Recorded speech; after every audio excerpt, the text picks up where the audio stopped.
안녕하세요. 자영업을 하고 있는 40대 여성입니다. 어머니와 제가 일을 나가면 집에 혼자 남아 계신 아버지께서는 늘 심심해 하셨는데요.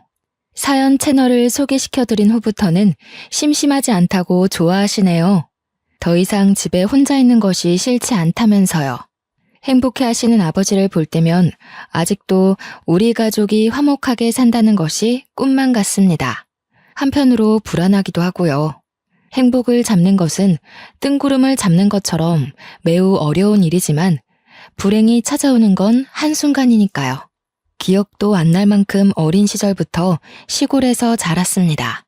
집안 대대로 고구마 농사를 짓는 아버지 때문이었죠. 덕분에 한글을 떼기도 전 흙에서 꿈틀거리는 지렁이와 같이 놀기도 하고 아버지를 도와 고구마를 수확하는 것을 돕기도 했었어요. 아버지께서는 그런 저를 예뻐하셨고요.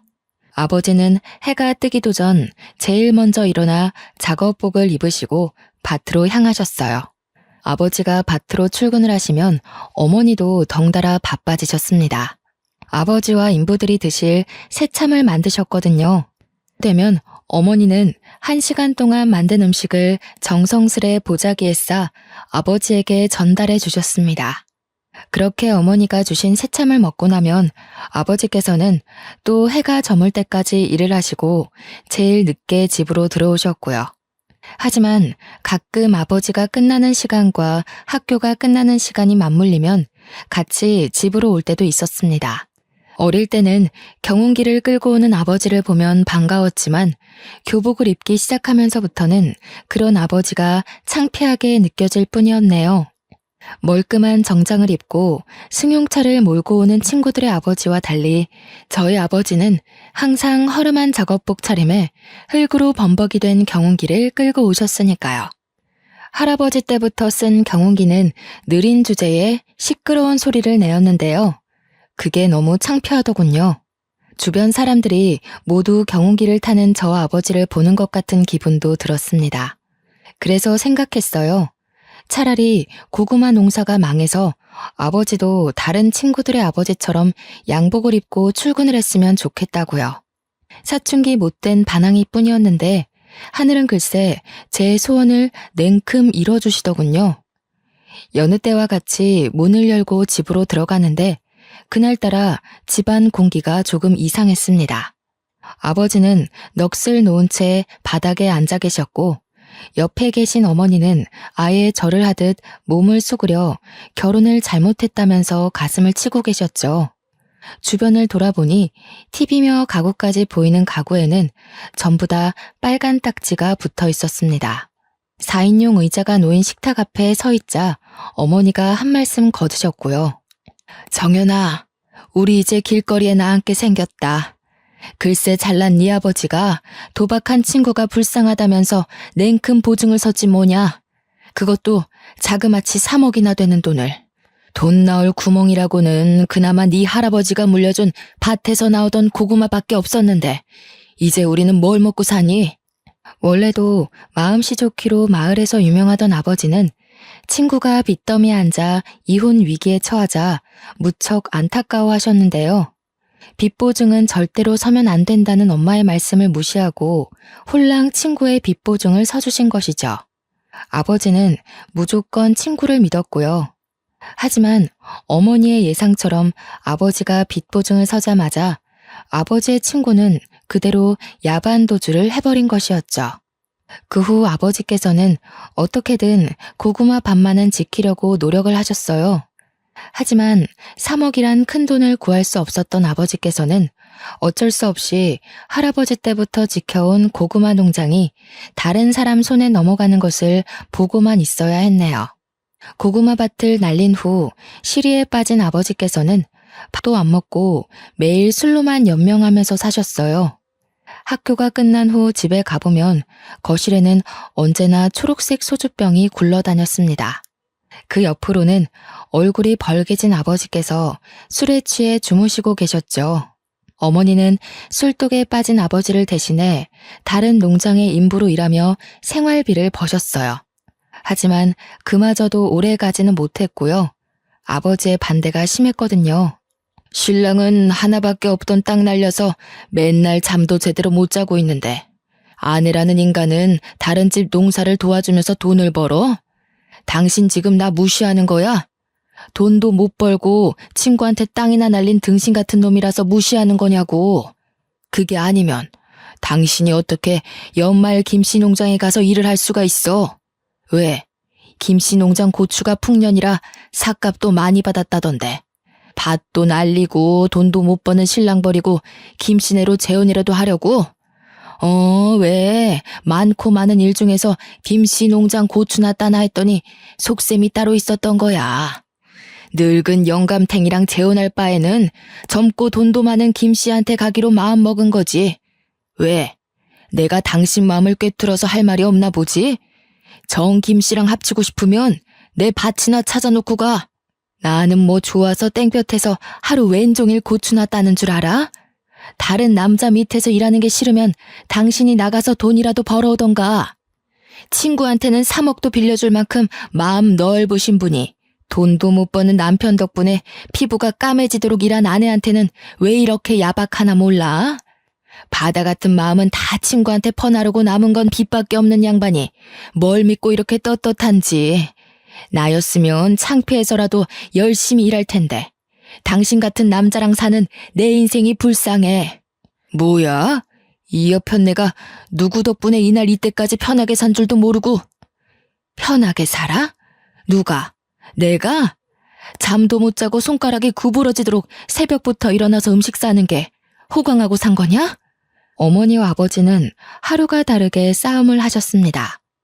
몸싸움을 하지는 않았지만 어머니와 아버지의 사이는 급격하게 나빠졌어요. 몇 날 며칠을 싸우던 아버지가 먼저 어머니에게 제안을 하셨고요. 서울에 가자고 말이에요. 어머니 또한 아버지와 싸울 바에는 같이 서울로 올라가서 사는 게 낫다고 판단하셨죠. 시골집을 판 돈이면 제법 괜찮은 집에 살 수 있을 거라고 생각을 했습니다. 하지만 서울의 집값은 생각처럼 호락호락하지가 않더군요. 제일 싼 모텔방에 지내며 괜찮은 집이 있나 찾아보았지만 저희가 가진 예산으로는 역부족이었어요. 결국 반지하 방으로 들어갔고요. 서울로 올라온 후 아버지는 삼시세끼 마시던 술도 끊고 열심히 살려고 했습니다. 일자리도 열심히 구하셨죠. 하지만 농사 말고 할 줄 아는 게 없었던 아버지가 일자리를 구하는 건 어려운 일이었네요.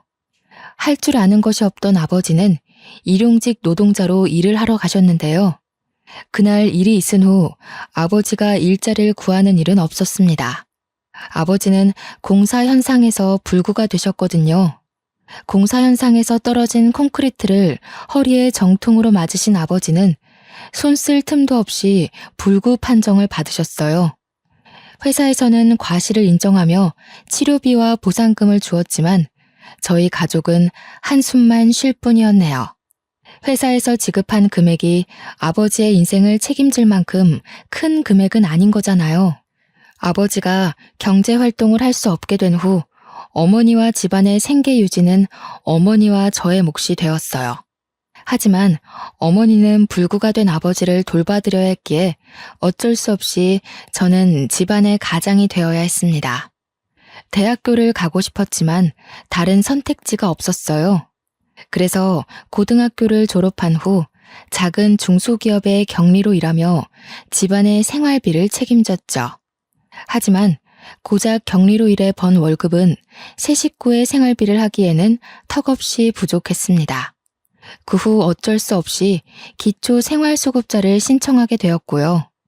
아버지와 함께 시청에 갔을 때는 부끄러움이 온몸으로 느껴지더군요. 마치 경운기를 타고 집으로 돌아가던 고등학교 생활이 생각날 정도로요. 시청 안의 모든 공무원이 저희 부녀를 쳐다보는 것 같은 착각이 들었는데요. 담당 공무원은 가난은 부끄러운 것이 아니니 너무 고개 숙이지 않아도 된다고 말을 해주었습니다. 그러면서 알면서도 자존심 때문에 지원받아야 하는 것을 놓치는 게 오히려 더 바보 같은 것이라고 설명해 주었어요. 그 말을 듣자 참 안심이 되었죠. 그 후에도 몇 번 더 시청을 찾아갔는데요. 그럴 때마다 담당 공무원은 친절하게 응대해주며 말동무가 되어주었네요. 그렇게 시청에서 공무원과 만났던 우연은 길게 이어져 담당 공무원과 저는 부부의 인연을 맺게 되었습니다. 처음 만날 때만 해도 기초수급자라는 것이 걸려 밀어내려고 했지만 남편은 그런 것까지 보듬어 줄 줄 아는 따뜻한 사람이었어요. 끝없이 이해해주고 배려해주는 남편 덕분에 무사히 상견례까지 올 수 있게 된 것이었죠. 하지만 시어머니는 남편과는 영 딴판인 분이셨죠. 시골에서 복숭아 농사를 짓고 있다던 시어머니는 휠체어를 탄 아버지를 보자 눈살부터 찌푸리셨고요. 나도 우리 애를 부잣집 도련님처럼 키운 건 아니라 별 기대는 안 했지만 그래도 불구인 장인어른은 좀 심하지 않나요? 몸이 그래서 일 나가기는커녕 똥오줌도 제대로 못 가릴 것 같구만. 너는 하필 데려와도 저런 덜 떨어진 걸 데리고 와서는 시청에서 같이 일하는 공무원들만 추려도 이보다는 낫겠다. 제가 묻는 말이 기분 나쁠 수도 있지만 그래도 이해해 주셨으면 좋겠습니다. 결혼은 일생에 한 번뿐인 중요한 행사인데 남의 집 마당 뼈다귀 주워 먹던 사람과 결혼시키는 건 아무리 그래도 조금 그렇잖아요. 딸 가진 입장에서 제 마음 이해하시죠? 다리가 저러니 일은 못할 테고 생활비며 돈은 어디서 구해오시나요? 기초수급자는 아닐 거 아니에요. 기초수급자라는 말을 듣자 숨이 콱 막혀왔어요. 어머니와 아버지도 같은 마음이셨는지 시어머니의 물음에 제대로 대답하지 못하셨고요. 그러자 젓가락으로 삼계탕의 날개 부분을 휘젓던 시어머니께서는 저희 가족이 있는 방향으로 젓가락을 던지시더군요.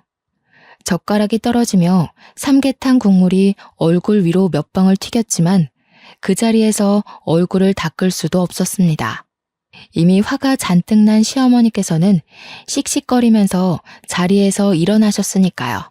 시어머니는 당장 가방을 챙기더니 급기야 남편을 일으키려 하기까지 했죠. 나는 너 이런 집안에 장가 보낼 생각 없으니까 당장 일어나라. 아무리 결혼할 여자가 없다고 해도 그렇지 어디 데리고 올 여자가 없어서 불구의 기초수급자이기까지 한 집안 여자를 데려와. 그렇게 고르라고 해도 못 고르겠다.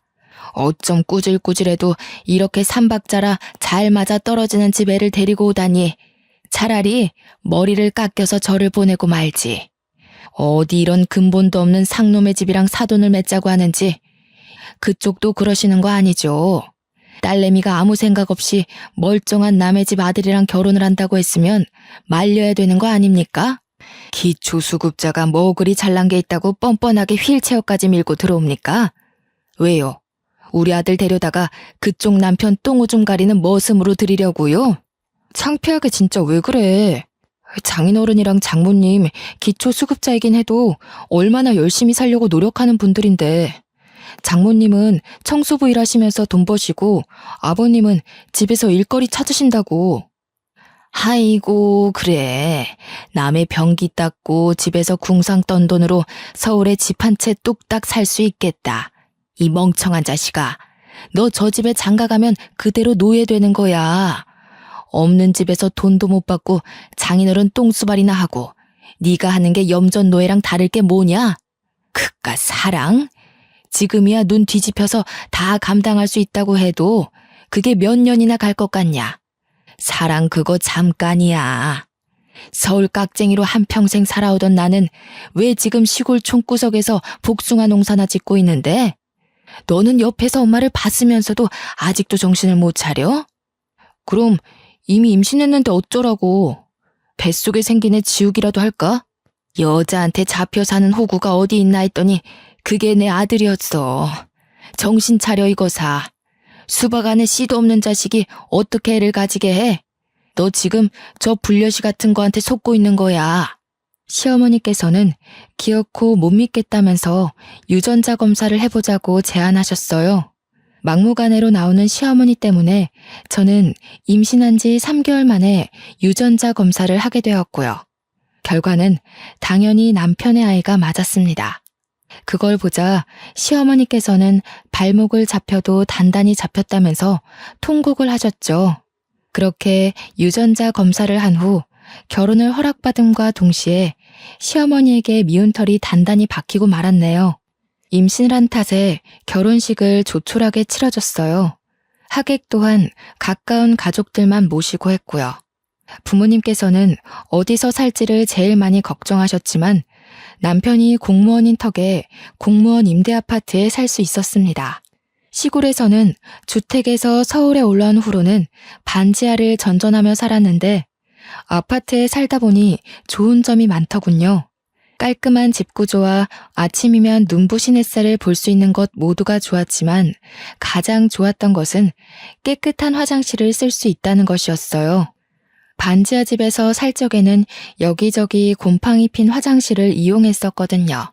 그래서인지 깨끗한 화장실에서 씻을 수 있다는 것이 큰 축복으로 느껴졌죠. 하지만 한편으로 어머니 아버지에게 미안한 마음이 들기도 했어요. 어찌되었던 어머니 아버지는 아직까지도 대낮에 햇빛조차 간신히 들어오는 반지하 방에서 살고 계시는 거잖아요. 깨끗한 집으로 이사를 가게 해드리면 좋으련만 작은 회사에 격리로 일했던 것이 전부인데다가 현재는 임신을 해 경력까지 단절된 제가 부모님에게 해드릴 수 있는 것은 아무것도 없었어요. 그 사실에 가슴이 미어져 왔고요. 죄책감을 가지던 중 시어머니께서 서울로 올라오셨는데요. 시어머니께서는 문을 열어드리자마자 집안 곳곳을 돌아보시며 물티슈로 창틀이며 침대 밑 같은 곳을 닦아보셨어요. 그러고는 먼지가 묻어나올 때마다 째려보셨습니다. 사람 사는 집에 이렇게 먼지가 많이 나올 건 또 뭐냐? 너 지금까지 우리 아들한테 이런 먼지 나부랭이 먹이면서 살았던 거냐? 사람이 자기 부족한 걸 알면 노력이라도 해야지. 너는 어떻게 돼 내가 시집 올 때 빈몸으로 낼름 우리 아들한테 시집 와놓고서는 노력할 생각을 안 하냐?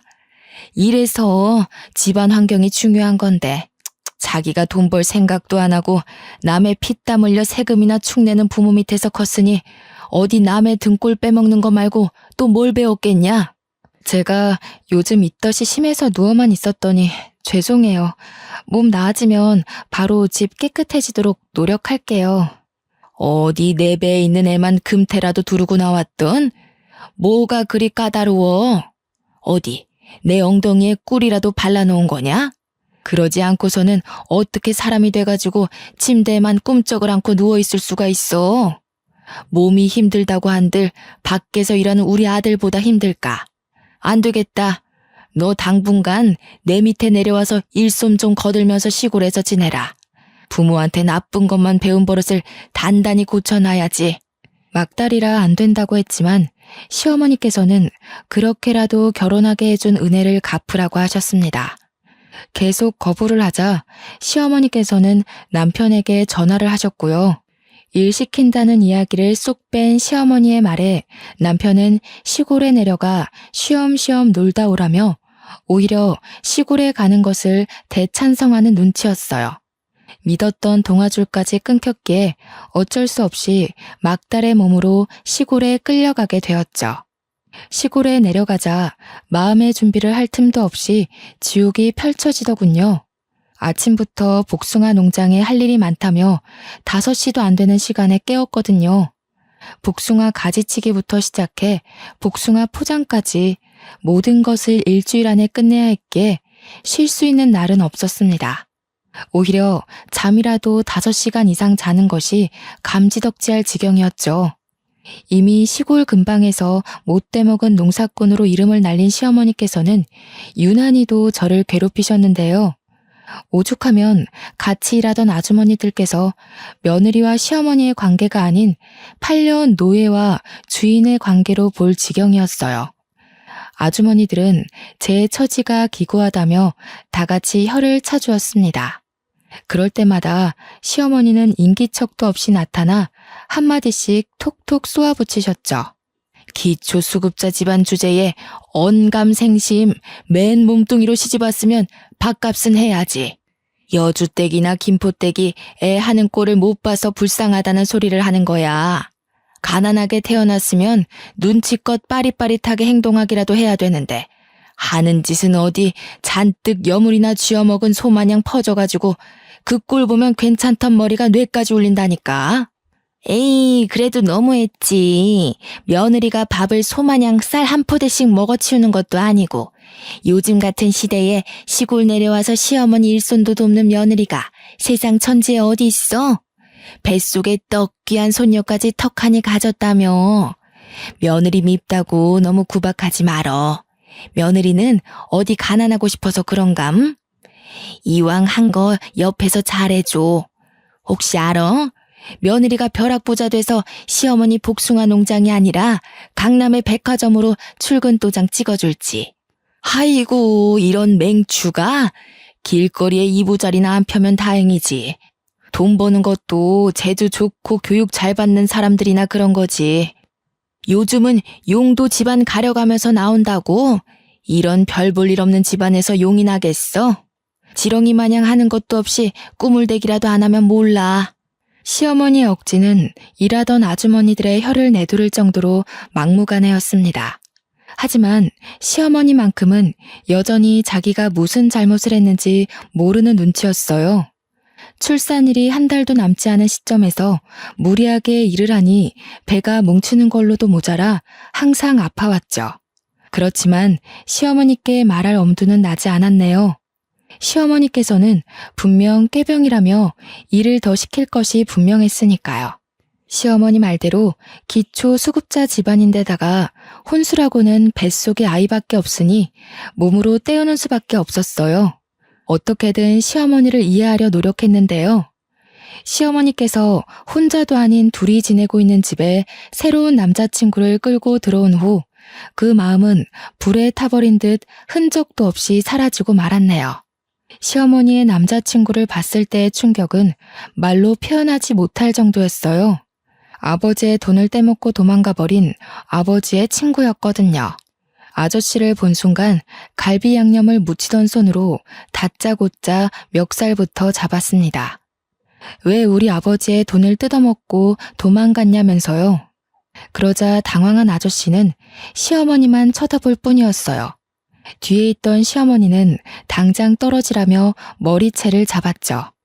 어디 건방지게 시아버지 될 사람의 멱살을 함부로 잡냐면서요. 자초지종을 이야기하자 시어머니께서는 오히려 아저씨의 편을 드셨어요.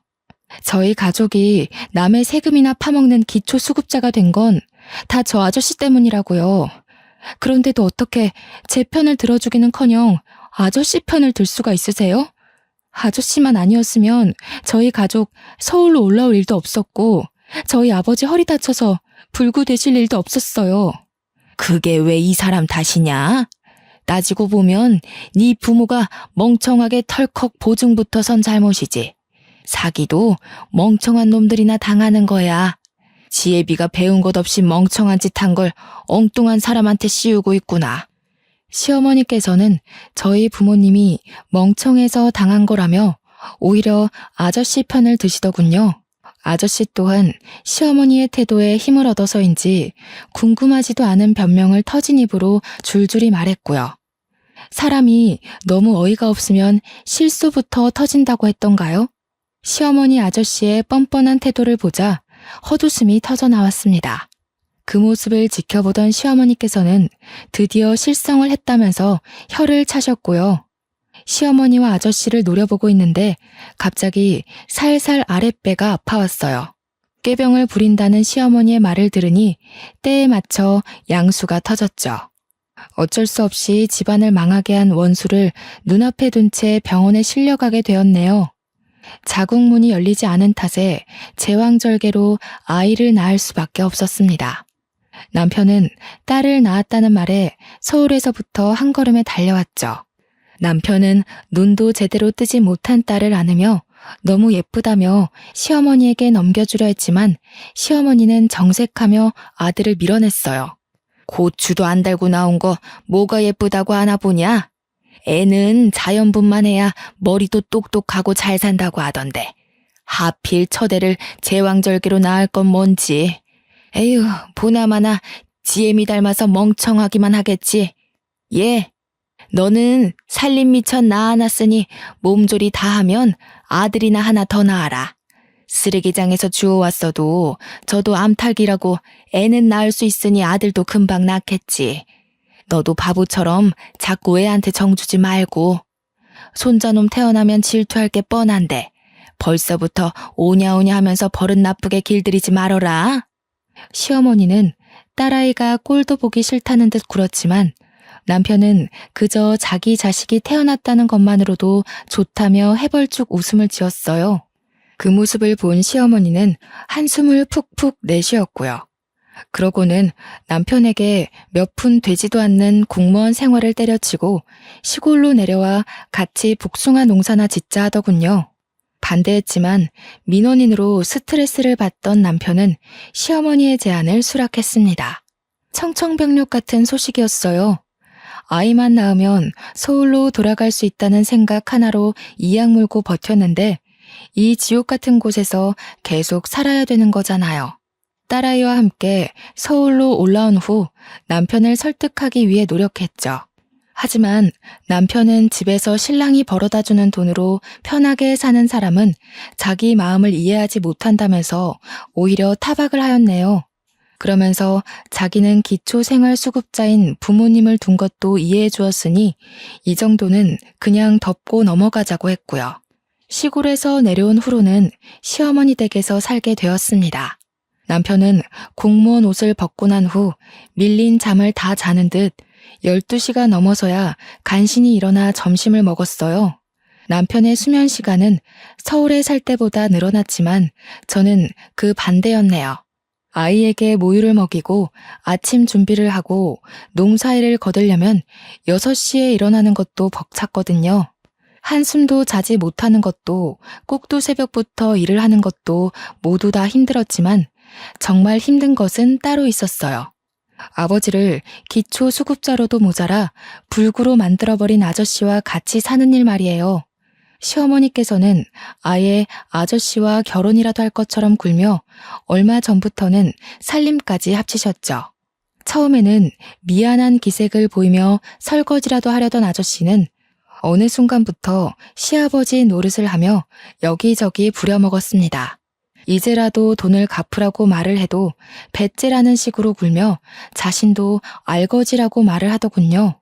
그러면서 오히려 자기한테 감사의 인사를 하라는 말까지 했어요. 자기 때문에 기초수급자가 돼 나라 돈을 받으면서 편하게 사는 거라면서 말이에요. 기가 막히고 코가 막혔습니다. 아저씨의 등장은 가뜩이나 가시밭길인 앞길의 장애물 같은 존재였죠. 오히려 복숭아 농장에서 일을 하는 것이 휴식처럼 느껴질 정도였고요. 아이가 돌이 지나고 5살이 될 때까지 시골에서의 삶은 고단함의 연속이었어요.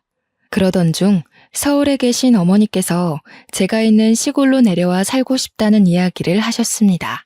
서울 반지하에서 햇빛도 못 보면서 살 바에는 차라리 시골로 내려가 햇빛이라도 보면서 살고 싶다는 것이 어머니의 의견이었어요. 저 또한 어머니의 의견에 동의를 했고요. 그래서 시댁이 뒤집히는 일이 있더라도 꼭 부모님을 시골로 모셔오리라고 생각을 했어요. 시댁으로가 부모님을 모시고 오겠다고 하자 남편과 시어머니는 펄쩍펄쩍 뛰면서 반대를 했네요. 아니, 너는 생각이 있는 거냐 없는 거냐? 지금도 일손이 없어서 죽겠는데 몸뚱이도 성치 않은 내 부모 내려와봐라. 우리 농장 일은 누가 하나? 가뜩이나 애도 어린데 꼭 장모님이랑 장인어른까지 모셔와야겠어. 두 분이 여기 오시겠다는 이유가 뭔데? 당신들 서울에서 적적하게 살기 싫으니까 내려오겠다는 거잖아. 당신은 꼭 괜히 일을 버려서 사람을 귀찮게 만들어야겠어? 저요. 그동안 걸핏하면 기초수급자라고 걸고 넘어지는 소리 듣고 싶지 않아서 이악 물고 새끼 꼬박꼬박 차려드리면서 농사일까지 했어요. 이 정도 노력했으면 그동안 부족한 며느리로서 할 만큼 한 거 아닌가요? 그래서 앞으로는 착한 며느리 안 하고 착한 딸 하려고요. 기초수급자 집이라고 눈치 보면서 부모님한테 제대로 못 해드렸는데 저희 부모님이 얼만큼 더 살 줄 알고요. 제덕씨야, 한 집에서 어머님이랑 같이 사니까 어머니가 내일 돌아가시던 지금 당장 돌아가시던 여한이 없겠지만 저는 아니거든요. 저희 제 효도도 못 받고 내일 당장 돌아가시면 그건 어떻게 보상해 주실 건데요? 어머니가 저희 부모님 대신 저승길 가실 건가요? 아니잖아요. 허락 구하려고 말씀드린 거 아니고 그냥 통보드리는 거예요. 저런 못 배워먹은 게 어디서 목소리를 높여? 시어머니께서는 부모님을 모시고 온다는 소리에 개거품을 물면서 반대를 했어요. 남편 또한 사람이 왜 이렇게 이기적이냐면서 뭐라고 했고요. 아저씨가 본처에게 돌아간 후 극도로 예민해진 시어머니께서는 대놓고 괴롭히면서 부모님이 내려오는 것을 반대했지만 이번만큼은 양보할 수 없었기에 계속 밀어붙였죠. 괜찮은 집이 없으면 어떡할까 걱정을 했지만 시댁과 멀지 않은 곳에 괜찮은 매물이 생겨 부모님을 그 집으로 모시기로 결정을 했죠. 죽어도 차를 빌려줄 수 없다는 남편 때문에 렌트를 해야 했지만 그 정도는 일도 아니었어요. 드디어 부모님을 괜찮은 집에 모실 수 있다는 사실 하나로도 가슴이 벅찼으니까요. 시골로 이사를 온 후 아버지는 매일 4시간씩 나라에서 지원해주는 간병인 혜택을 받을 수 있었습니다. 덕분에 어머니께서도 일자리를 구할 수 있게 되었고요. 어머니가 우연히 일자리를 찾는 것을 알게 된 시어머니께서는 친정어머니를 자기 복숭아 농장에서 일을 하라고 권유를 했어요. 시어머니의 성정을 잘 알기에 당연히 거절을 했죠. 그러자 시어머니께서는 나이도 많은 어머니를 누가 써주겠냐면서 농장에 와서 복숭아 포장이나 하시라고 했습니다. 친정어머니를 시어머니 밑에서 절대 일하게 하고 싶지 않았지만 나이가 많은 친정어머니가 일자리를 찾는 것은 쉬운 일이 아니었어요. 어쩔 수 없이 친정어머니는 시어머니의 농장에서 일을 하게 되었고요. 하지만 시어머니께서는 웬일로 친정어머니에게 삭값도 잘 쳐주시고 인격적으로 대해주기까지 하시더군요. 드디어 시어머니가 변했구나라고 생각했지만 그건 큰 오산이었네요. 시어머니께서는 어머니에게 두둑한 품값을 주는 대신 저의 품값은 아예 주지를 않으셨거든요. 시어머니를 보면서 느낄 수 있었습니다. 사람은 쉽게 변하지 않는다는 것을요. 그렇게 일을 하던 중 버려지는 복숭아들이 신경 쓰이더군요. 상했거나 골맞으면 모르겠지만 복숭아들은 단지 모양이 못났다는 이유로 버려졌으니까요. 그래서 아무 이유 없이 버려지는 복숭아들로 잼을 만들기로 결심을 했네요. 처음에는 재미삼아 만들기 시작해 같이 일하던 아주머니들에게 나눠드렸죠. 복숭아 잼을 드신 아주머니들께서 맛이 일품이라며 칭찬을 해주셨고요. 그 말을 들으니 힘이 저절로 났습니다. 제가 나서서 한 일에 사람들이 긍정적인 호응을 하는 것은 처음이었습니다. 그래서 인터넷으로 복숭아잼을 팔기 시작했어요. 한 달 정도는 하루에 한두 개만 팔아도 다행이다라고 생각할 정도였지만 입소문을 타서인지 2달이 넘어간 후부터는 도저히 혼자서 감당할 수 없을 정도로 잼은 불티나게 팔려나갔죠. 수입이 괜찮아지자 제대로 해보고 싶다는 욕심도 났고요. 그래서 남편에게 같이 복숭아잼을 만들어 팔자고 제안을 한 것이었죠. 하지만 남편은 대학도 안 나온 주제에 괜히 일 버리지 말라며 비웃을 뿐이었어요. 시어머니 또한 쓸데없는 짓 할 시간 있으면 당장 농장 일이나 더 하라고 했죠. 사정이 이렇다 보니 복숭아잼을 파는 것은 그만두어야 했습니다. 하지만 아쉬워할 새도 없었네요. 그나마 건강하시던 어머니마저 쓰러지셨거든요. 복숭아 포장을 하다가 갑자기 쓰러진 어머니는 병원에 누워 계셨는데요. 의사가 말하길 어머니는 뇌졸중으로 쓰러지신 거라고 해요. 깜짝 놀라하니 의사는 아직 초기이니 병원에 잘 다니고 약만 꾸준히 잘 챙겨 먹으면 괜찮아질 거라 했어요. 괜찮다는 한마디에 금세 눈물이 핑 돌더군요. 깨어난 어머니께서는 별거 아닌 일로 호들갑 떨지 말고 시어머니에게나 잘하라고 말을 했죠. 하지만 몸도 성치 않은 어머니가 병원에 혼자 다닌다는 것은 말이 되지 않았어요. 그래서 같이 병원에 다니자고 약속을 받아낸 후 어머니를 집에 모셔다 드렸고요. 12시 넘어 들어가자 현관문 앞에서는 도끼 눈을 한 시어머니와 남편이 서 있었습니다. 시어머니께서는 바람이라도 난 거냐면서 추궁을 하셨어요. 남편은 여자가 일찍 집에 들어와 집안일을 해야지 어디를 싸돌아다니냐고 화를 냈고요. 시어머니와 남편 모두 오해를 하는 것 같아 병원에서 있었던 일을 말했어요. 그런데 걱정할 거라는 예상과는 다르게 시어머니께서는 등짝까지 때리며 뒷목을 잡으셨죠. 아니 그럼 네 엄마가 뇌졸중이라는 말이냐? 세상에 재수가 없어도 유분수지. 제일 바쁜 날에 이게 무슨 일이람? 그래서 너는 멍청하게 계속 병원에 앉아 있었고 못 사는 집에서 시집을 왔으면 보잘것없는 지엠이 버릴 줄도 알아야지. 멍청하기가 아주 이루 말할 수가 없구나. 너 없으면 농장 일이며 집안일이며 할 사람 없는 거 뻔히 알면서 그걸 알고도 편하게 누워있는 애미 옆에 있다가 와? 그럴 거면 시집을 오지 말고 아파서 갤갤거리는 네 부모 시다 노릇이나 하면서 살았어야지. 너 때문에 여기 피해자가 몇 명이냐? 진짜 너무하세요. 다른 것도 아니고 저희 엄마 아파서 병원 다녀온 건데 그게 그렇게 고가우세요? 아니면 돈도 안 주고 편하게 부려먹던 노예가 도망가서 화가 나신 거예요? 돈도 벌 만큼 버시면서 그렇게 야박하게 나오는 거 아니에요. 어떻게 다른 사람도 아니고 친정 엄마가 아픈데 버리고 오라고 말을 할 수가 있으세요? 그럼 만약에 어머니 아프면 저 사람한테도 어머니 버리고 오라고 말하면 되는 건가요? 돈 쓰는 게 그렇게 아까우시면 괜한 사람 잡지 마시고 집에서 놀고 먹는 거밖에 할 줄 모르는 아들한테 일을 시키세요. 시어머니는 기가 차다는 듯이 헛웃음을 지을 뿐이었어요. 옆에 있던 남편은 냅다 뺨을 갈겼고요. 얼굴이 돌아가고 이내 화끈거리는 통증이 왼뺨에 퍼지기 시작했는데요. 그 순간 아무 생각도 나지 않고 황당할 뿐이었어요. 기초 수급자인 게 뺨을 맞을 정도로 큰 죄인가 생각이 들었고요. 당신 이렇게 되바라지고 지멋대로인 여자인 줄 알았으면 애초에 결혼도 안 했어. 없이 살아서 조금만 구슬려서 옆에 끼고 있으면 편하게 살 줄 알았는데 어디 할 말이 없어서 하늘 같은 남편한테 돈을 벌어오라고 해? 잘못했다고 싹싹 빌어도 모자랄 판에. 장모님이 그렇게 모시고 싶으면 지금 당장 나가. 나도 당신 아니면 예쁘고 좋은 여자 만나서 새 출발할 수 있으니까. 세상에 예쁘고 착한 여자가 미쳤다고 당신 같은 백수에다가 배 나온 아저씨랑 사냐? 하늘도 하늘 나름이어야 대접을 해주지. 하늘에서 맨날 똥덩어리만 떨어지는데 어떻게 귀하게 대접해주냐?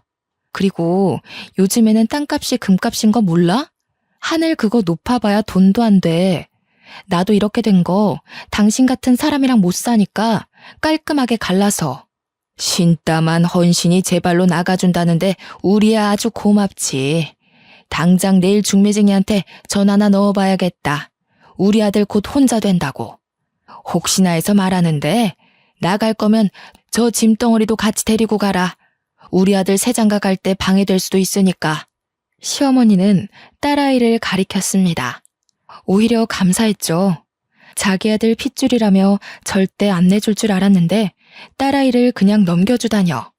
다음날 친정 부모님 댁에서 눈을 뜨자 홀가분함이 제일 먼저 느껴졌습니다. 더 이상 꼭두 새벽에 일어나 남이 먹을 밥을 하지 않아도 되는 거잖아요.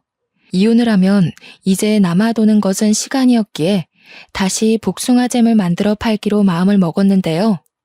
메일을 확인하니 어떤 사람에게 연락이 왔더군요.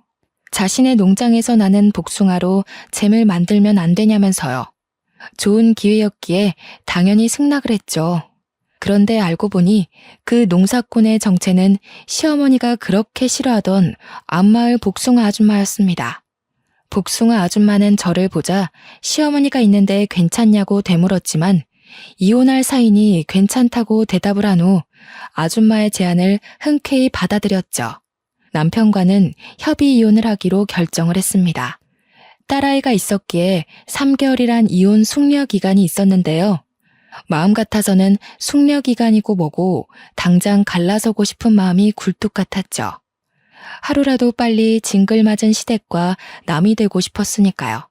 남편은 그 후 마을에서 제멋대로 여자를 만나며 돌아다녔어요. 꼭 보여주기라도 하듯이 여자를 데리고 올 때면 친정 부모님 집 앞으로 지나갔고요. 정말 유치하기 짝이 없었습니다. 홀로 서기를 시작한 후 경제적인 것이 가장 걱정이 되었지만 오히려 시댁에 있을 때보다 지갑이 무거워졌어요. 안말 아줌마의 복숭아는 크기도 큰데다가 당도도 높아 잼을 만들었을 때 사람들의 만족도가 높았거든요. 맛있게 만들어진 잼은 급격히 상승하는 수입으로 연관이 되었고요. 그러던 중 다둥이 아이를 키우고 있는 유명 연예인이 복숭아잼을 극찬해준 덕분에 한 달도 안 되는 사이 판매량은 껑충 뛰어버렸죠. 한평생 만져보지 못한 돈이 한순간에 꽂히자 무서웠지만 또 그만큼 뿌듯했네요. 내 힘으로 돈을 번다는 건 이런 느낌이구나 생각이 들었죠. 통장에 돈이 모이자 다시 한번 서울로 이사를 가야겠다고 생각했습니다. 사업을 위해서도 딸아이와 부모님을 위해서도 그게 좋은 것 같았어요. 부모님에게 상황을 말하자 흔쾌히 허락을 해주셨죠. 그렇게 저희 가족은 서울의 신축 빌라로 이사를 오게 되었네요. 서울에 간 후부터는 좋은 일만 일어났어요. 꾸준히 병원을 다닌 어머니의 건강은 금세 괜찮아지셨고 복숭아잼 또한 찾는 사람이 더욱더 늘어났거든요. 덕분에 예전에는 쳐다도 못 보던 외제차를 살 능력까지 되었죠. 그렇게 남편과 남이 될 날이 다가왔어요. 저는 우리 가족을 얕잡아 보던 시어머니와 남편의 코를 도려내기 위해 백화점을 돌며 무리의 쇼핑을 했고요. 한껏 치장한 채 법원에 나가자 시어머니와 남편의 입은 떡 벌어졌어요. 금세라도 벌어진 입에 발끝에 닿을 정도였죠. 드디어 세상이 미쳐 돌아가는구나. 기초수급자 주제에 부끄러운 줄도 모르고 남의 세금으로 저렇게 돈지랄이나 하고 말이야. 저런 것도 인간이라고 그동안 내가 세금을 내다니. 신고를 하던 배 아파 응급실에 하던 알아서 하세요. 어차피 이제는 남남이잖아요.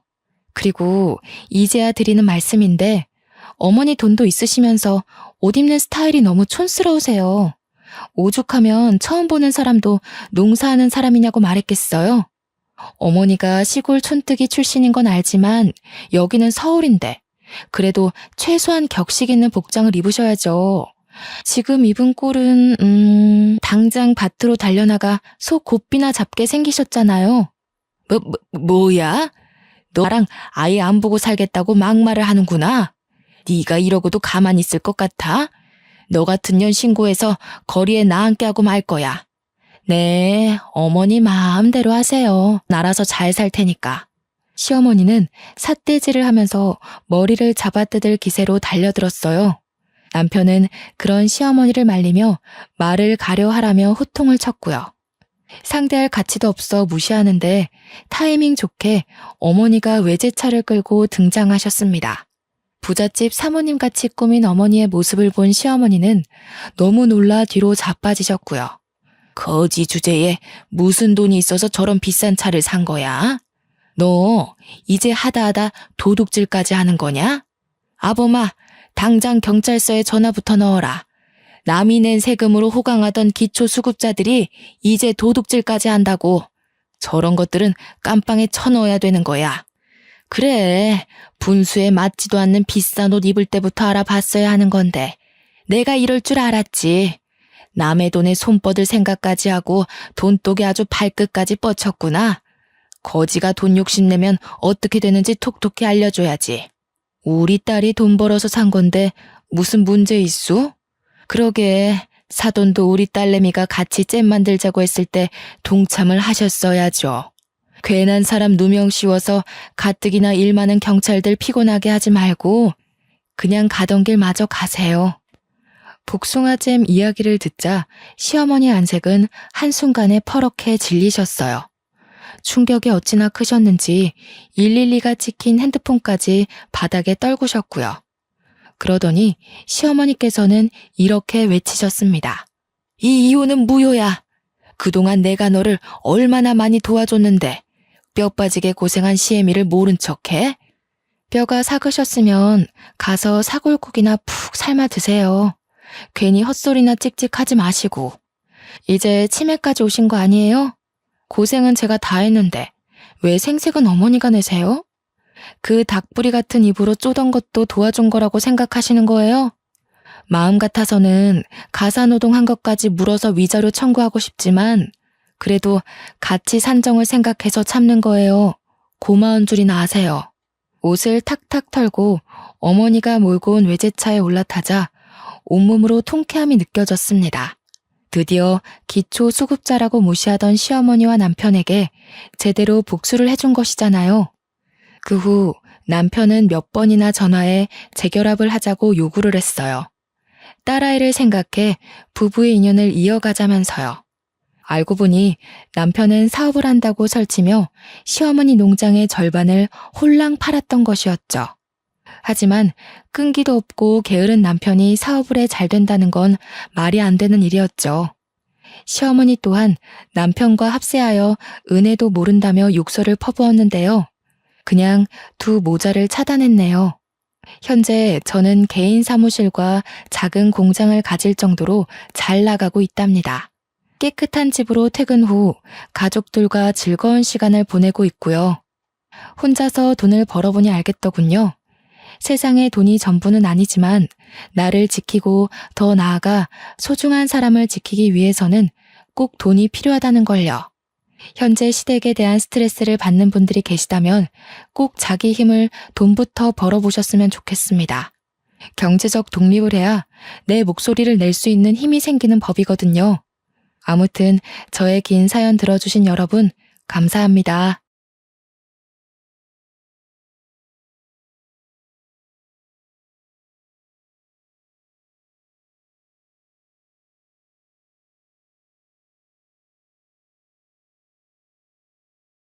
안녕하세요.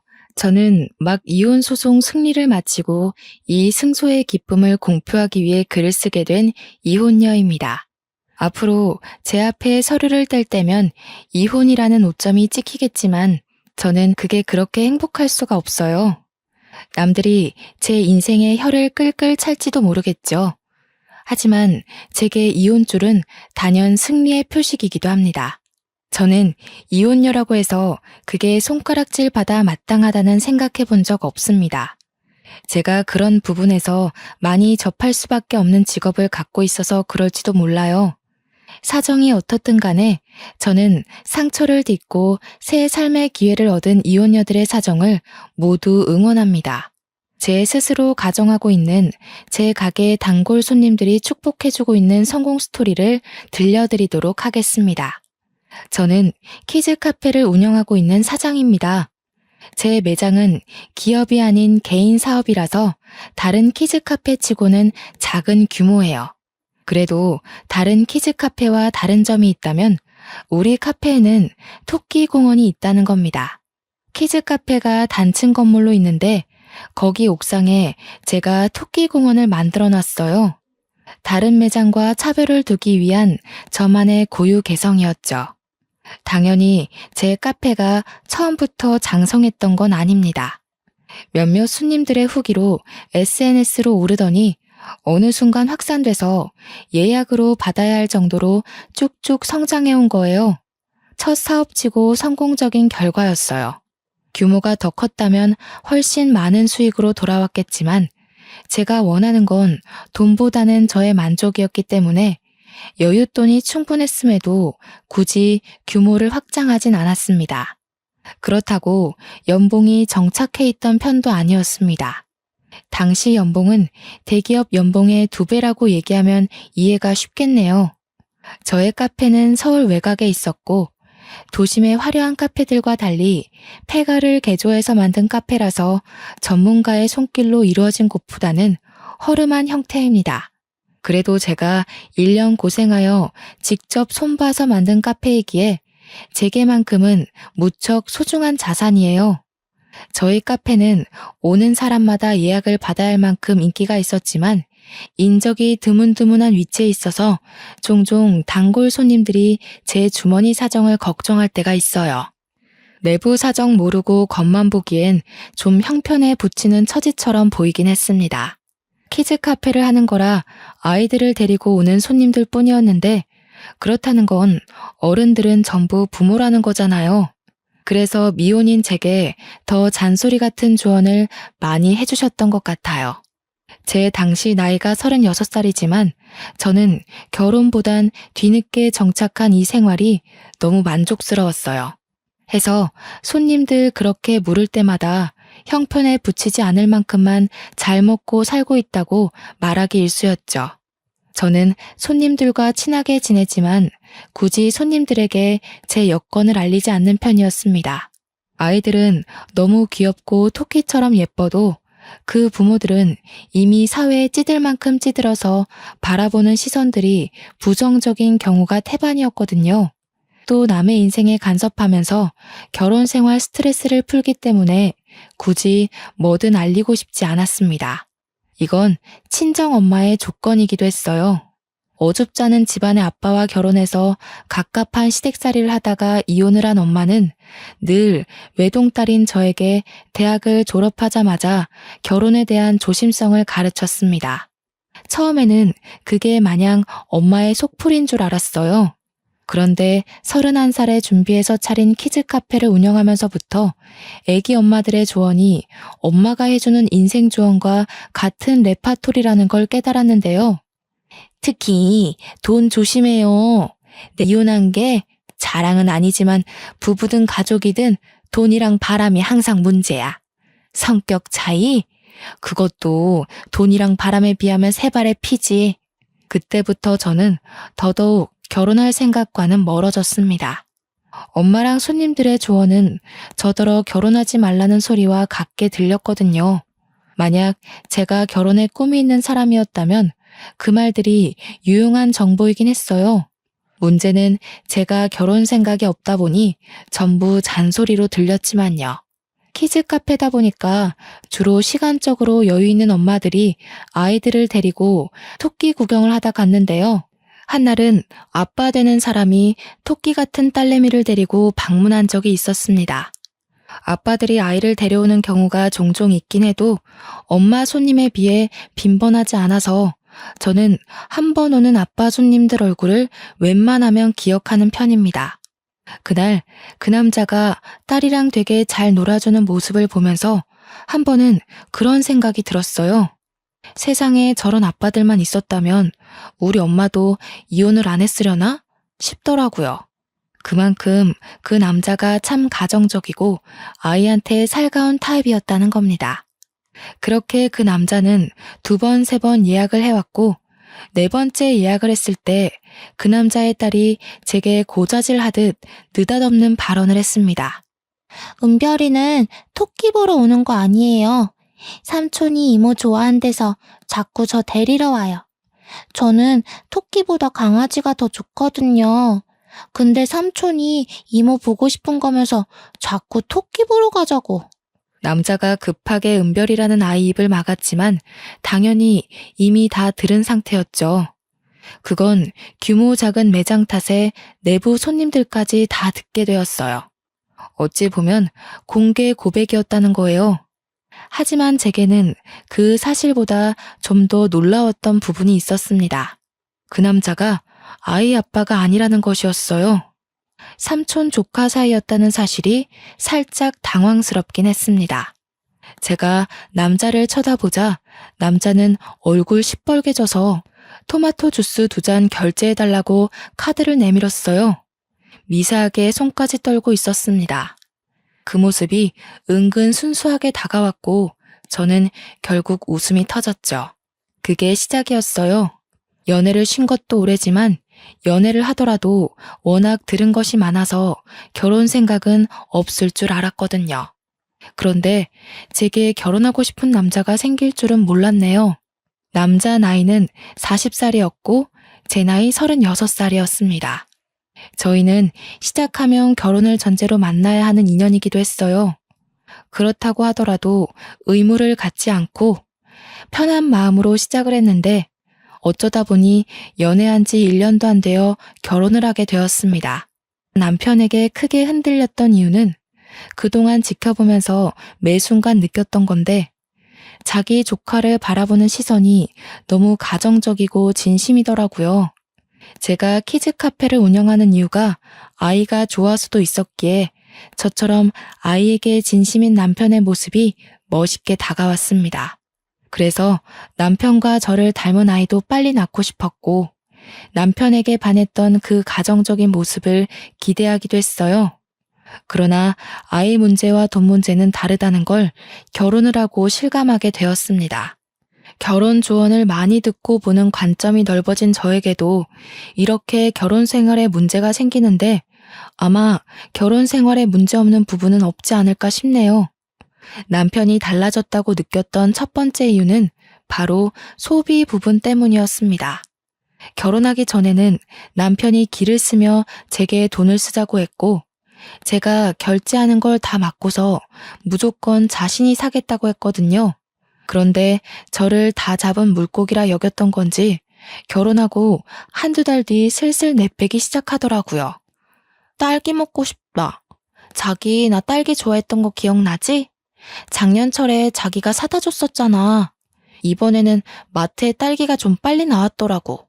일 끝나면 같이 마트 갈래? 아, 딸기? 요즘 딸기철 아니라서 비쌀 텐데. 여보 가게에 딸기 주스 팔지 않아? 거기 딸기 재워놓을 거 아니야. 그거 먹지 그래? 무슨 소리야. 손님한테 파는 걸 내가 먹으면 장사는 어떻게 하겠어? 바쁜 거면 그냥 나 혼자 다녀올게. 마트 가는 거 어려운 것도 아닌데 뭘. 미안해. 오늘만 그렇게 해주라. 사실은 오늘 회식이 있거든. 이게 갑자기 잡힌 거라 내가 미리 말 못했어. 다음에 내가 맛있는 거 사줄게. 남편 직업은 초등학교 선생님이었습니다. 초등학교 퇴근 시간은 중고등학교 선생님들과 달리 조금 이른 걸로 알고 있어요. 심지어 남편은 짬이 찬 교사였기 때문에 퇴근 시간을 4시 반 전후로 조정도 할 수 있다고 알고 있습니다. 저랑 연애할 때도 남편은 초등교사였고 키즈 카페 손님 중에 초등교사가 있어서 잘 알아요. 회식을 하더라도 4시에 저녁 식사를 시작하진 않을 것 같은데 중간에 시간이 비지 않나 싶지만 제가 남편 직장에 대해 자세히 아는 입장이 아니라서 별 말을 할 수는 없었어요. 괜히 긁어부스럼 만들고 싶지 않았기에 처음에는 그러려니 하며 몇 번 넘어가 줬습니다. 이제 저희는 부부니까 남편이 연애 때처럼 제게 펑펑 쓰길 바랐던 것도 아니라서 미래를 위해 아끼자고 좋게 생각했죠. 남편이 한 번씩 서프라이즈로 이벤트를 해줬기 때문에 저한테 사랑이 식어서 돈을 안 쓰는 거라고는 생각도 못했습니다. 그런데 제가 임신을 하고 가게를 쉬면서부터 남편의 숨겨진 이기적인 모습이 드러나기 시작한 거죠. 아이를 준비하려고 했던 게 아니라서 갑작스럽긴 했으나 저는 기뻤습니다. 당연히 아이를 좋아했던 남편도 우리에게 찾아온 축복을 기뻐할 거라고 생각했어요. 그러나 초음파 사진을 받은 남편의 반응이 시금털털한 거 아니겠습니까? 순간 그 얼굴에 서운한 걸로 모자라 실망스럽기까지 했습니다. 저기 여보, 아직 아이 지을 수 있는 단계지? 아니, 아무리 생각해도 벌써부터 나만 경제활동하면 우리 미래가 불안할 것 같아서 그래. 요즘 같은 시대에 맞벌이 부부 아닌 사람이 어딨어. 우리가 좀 더 형편이 나아지고 아기 가져도 늦지 않잖아. 뭐라고? 아무리 준비가 안 됐다고 하지만 어떻게 아이를 지으라는 말을 그렇게 쉽게 해? 생각할 시간을 갖자고 해도 서운할 판에 사진 보자마자 지우자고? 우리가 돈 때문에 허덕이면서 사는 편도 아닌데 왜 그렇게 해야 돼? 좀 서운하다. 지우는 게 정 그러면 당신은 회사 다니는 것도 아니니까 그냥 일 나가보는 게 어때? 임신했다고 눈치 주는 직원들도 없잖아. 가게 청소 같은 경우는 너무 더러울 때 내가 한 번씩 가서 싹 할게. 계산하고 조리하는 건 운동 삼아 하는 것도 나쁘지 않을 것 같은데 개인 사업이기 때문에 이럴 때 마음 놓고 쉴 수 있는 거야. 이 기회에 쉬면서 몸 생각, 아이 생각만 할 수 있으니까 오히려 좋은 거지. 알아, 알지. 근데 내가 혼자서 생활비 대줄 만한 형편은 아니라서 그래. 내 사정 알잖아. 신혼집 때문에 빈털털이 된 거. 남편이 초등교사라 벌이가 좀 되지만 그간 모아둔 돈을 저와 같이 신혼집 사는데 써버리는 바람에 당장 돈이 없다고 했습니다. 그건 저도 알고 있는 사실이에요. 그렇다고 임신을 한 저더러 카페는 일하는 것 없지 않냐 묻는데 무슨 말을 하고 싶은지 알겠지만 좀 기분이 상하더라고요. 아무리 돈 걱정을 한다고 해도 조금은 자신의 아이의 기뻐하는 내색을 보일 줄 알았습니다. 이렇게 김칫국을 마시게 될 줄은 몰랐네요. 남편에게 아쉬운 점이 생기자마자 저는 미혼일 때 들었던 수많은 경고들이 떠올랐습니다. 돈 문제, 바람 문제로 부부가 틀어질 수 있다는 손님들의 말이 생각났죠. 그것도 신혼 8개월 차의 말입니다. 남편 생각은 알겠지만 제게 아이를 지우는 건 말도 안 되는 일이었어요. 남의 뱃속 아이까지 소중히 바라보는 제가 제 안에 생긴 작은 생명을 어떻게 꺼버리겠습니까? 제가 돈이 없는 사람이 아니었기에 저는 남편의 의사를 다 거절할 수밖에 없었습니다. 그래서 남편한테 내가 모아둔 돈 있으니 일 안 하는 동안 생활비 안 줘도 된다고 했어요. 그래? 당신 신혼집 돈 보태는 것도 대출하지 않았어? 모아둔 돈 얼마나 있길래? 임신 기간 한 90개월은 되는 걸로 알고 있는데 그 정도 쓸 돈 있다는 거야? 그냥 쓸 만큼은 있어. 생활비로 당신 신경 쓰이게 하는 일은 없을 테니까 애 지우자고 하지 마. 부부끼리도 빚지고 살면은 안 된다고 하더라. 나한테 들어가는 돈은 내가 알아서 할게. 대신 산부인과 검사는 같이 가줘야 돼. 이건 제가 남편한테 말 못한 사실이지만 저는 남편에게 제 재산을 공개한 적이 없습니다. 제 외모가 자기 이상형이라며 대시를 했던 남편은 저를 외적으로 좋아한 것과 달리 제 형편은 그렇게 막 여의치 않은 걸로 봤어요. 친정엄마도 값비싼 호텔 같은 아파트보다 산세에 지저귀는 시골이 좋다고 해서 밭일하면서 지내고 있으니 아마 남편이 인사 갔다가 그걸 보고 제게 더 재산을 묻지 않았던 것 같습니다. 그날 이후 남편은 더 이상 애 지우자는 소리는 하지 않았어요. 확실히 남편이 쪼들려 보이긴 해서 저도 굳이 남편한테 돈 달라고 할 생각은 없었습니다. 그리고 제가 예쁜 아들을 낳은 날 어처구니 없게도 제 곁에는 친정엄마뿐이었어요.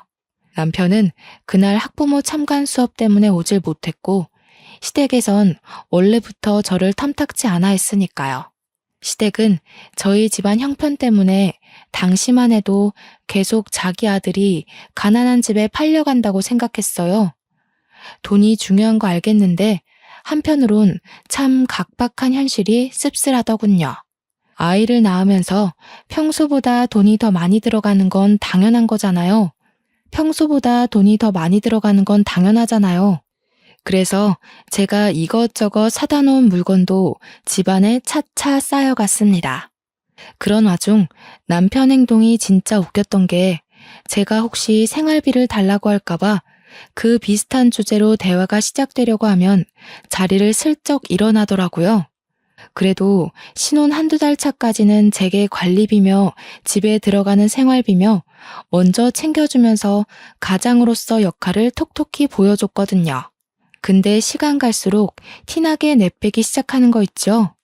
기가 차서 저도 절대 돈 얘기는 언급 안 했습니다.